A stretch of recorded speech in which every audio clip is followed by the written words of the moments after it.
Hola, ¿cómo están? Bueno, ahí estoy grabándoles una explicación puntual sobre una clasificación especial, que es la clasificación de costos fijos y variables, pero además también introducirles algunos temas que les voy a pasar a la brevedad el material teórico, ¿sí? Pero primero se los explico a ver si funciona mejor así.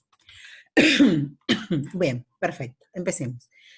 Em, el costo, eh, que es toda relación, una definición, digamos, de costos, podría ser una relación válida entre los resultados productivos físicos y los recursos necesarios para lograrlo, lo que nos implica o nos muestra una cadena, como por ejemplo esta que les planteo acá: recursos ingresan a un sistema productivo, en ese sistema productivo suceden los costos, y de ese sistema productivo en donde se incurren costos salen los productos. Este sistema de costeo va a tener siempre dos tipos de componentes, y decimos que estos son el componente de los costos. El componente, uno de los componentes se llama físico real, y el otro es el componente monetario. ¿Cuál es el componente físico real? Es en realidad la cantidad de recurso utilizado, y eso se expresa en su natural unidad de medida. Ejemplo, un componente físico de la prepizza es la harina, ¿sí? Ese es un ejemplo. Otro componente físico de la prepizza es el aceite. El componente monetario es la representación por el precio o valor en dinero de ese recurso utilizado. Ejemplo, sería el precio de, no sé, 50 pesos el kilo de harina.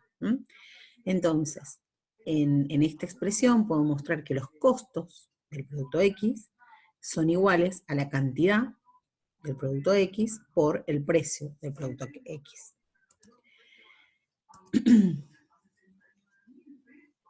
Aguanten un minutito, ahí está. Bueno, la primera gran clasificación que se utilizan de los costos, más allá de que nosotros ya la vimos, esta clasificación es como muy histórica, muy reconocida, muy habitual, es la de costos fijos y variables. Algunos incorporan los semifijos o semivariables, como les comenté ya en el otro material. Los costos fijos son los que, salvo casos de excepción, se mantienen inalterables ante las fluctuaciones en el nivel de actividad. Son fijos entonces porque se generan en función del tiempo.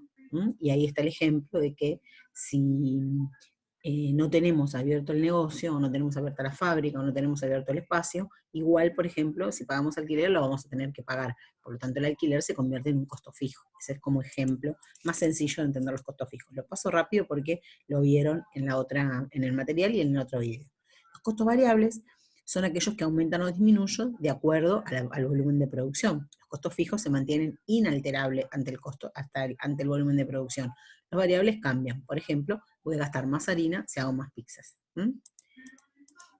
Entonces, la suma total de ambos costos es el costo fijo más el costo variable, me da el costo total. ¿Sí? Si incorporo la categoría de costos semivariables o semifijos, será costo fijo, costo variable, más los semifijos o más los semivariables, me da el costo total.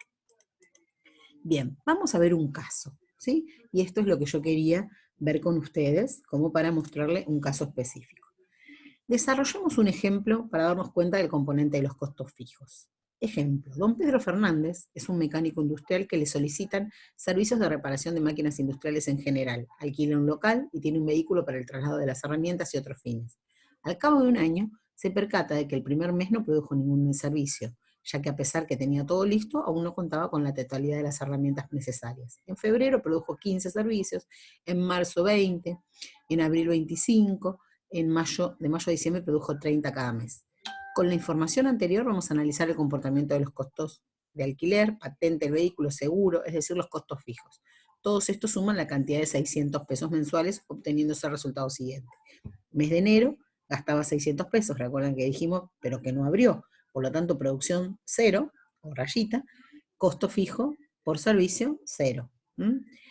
En febrero se gastó 600 pesos también de costos fijos, la producción fue de 15 servicios, el costo fijo por servicio fue 600 dividido 15, lo que me da 40, ¿sí?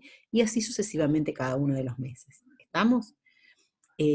Por lo tanto, me demuestra que el costo gráficamente, el costo fijo siempre es una línea recta, la línea de base que me permite tener abierto el negocio, ¿sí? Un negocio lo puedo sostener abierto siempre y cuando al menos cubra los costos fijos, ¿sí? Esto nos informa por lo menos de dos cosas. Los costos mínimos de cualquier trabajo a realizar están determinados principalmente con los costos fijos. Esto es lo que les acabo de decir. Si con los mismos costos fijos se puede prestar un mayor número de servicios, entonces los costos fijos de cada servicio producido serán menores, pues se van a prorratear. Y esto, todos los costos en un mayor número de trabajos. Esto lo podemos ver en el ejemplo de la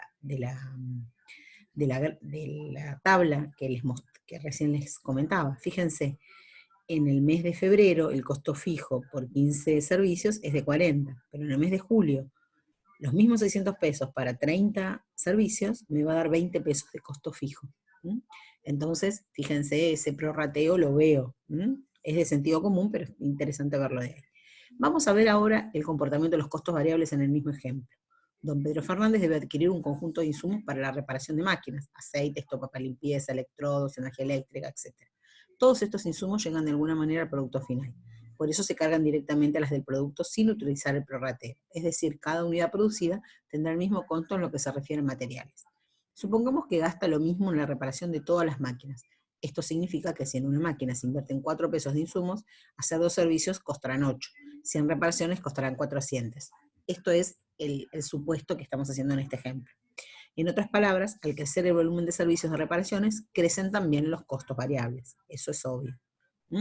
Cuanto más servicios hago, más costos variables tengo, porque gasto más insumos para realizarlo. Y acá nos muestra una gráfica del costo variable, ¿sí? Que va diciendo, que nos plantea entonces, cuando hago en febrero, que hago X cantidad de servicios, gasto 60 y así sucesivamente.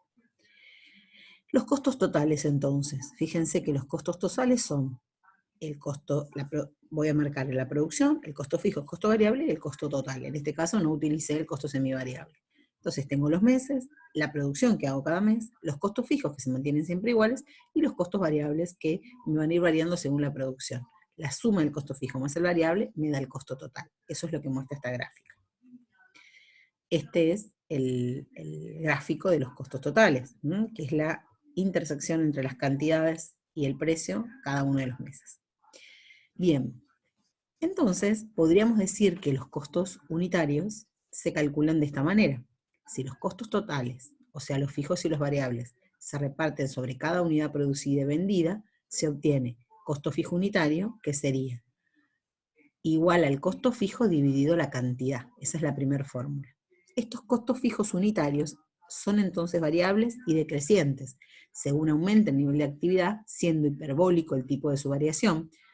Esto es, podés consultar el gráfico, yo le había puesto gráfico 8S, acá no les di todos los gráficos, por eso no está presentado ahí, pero fíjense que es lo que les expliqué. Cuanto más productos hago con los mismos costos fijos, voy a decrecer, o sea, va a ser más barato el costo fijo, porque se va a prorratear entre todos. El costo variable unitario, la fórmula es costo variable dividido cantidad. Ante variaciones en el volumen, los costos variables unitarios son fijos, es decir, adoptan la forma de una recta horizontal. La recta es constante y similar a los costos fijos totales. ¿Qué significa eso? Que cada vez que me voy acercando a un volumen muy mayor, esos costos unitarios van a tender a hacerse fijos, ¿sí? Hay un punto en donde el costo variable no baja más, no sube más. Pero bueno, eso no es lo más interesante que me interesa en que nos detengamos. Sí quiero detenerme en la fórmula de costo total unitario. El costo total unitario es el costo total dividido la cantidad, que es lo mismo que decir costo variable más costo fijo dividido la cantidad. ¿Sí? Bien. Esa explicación les quería dar yo con un ejemplo, porque sé que ustedes tienen el desarrollo de uno de estos costos en el material y por ahí es más difícil de comprender. Bueno, esto ya se lo estoy subiendo, así ustedes lo pueden ver tranquilos. Cualquier duda me preguntan, también les voy a subir el PowerPoint para que lo tengan a mano cuando vean este video. Gracias. Vamos a dejar de compartir pantalla primero. Y dejamos de grabar. Nos vemos.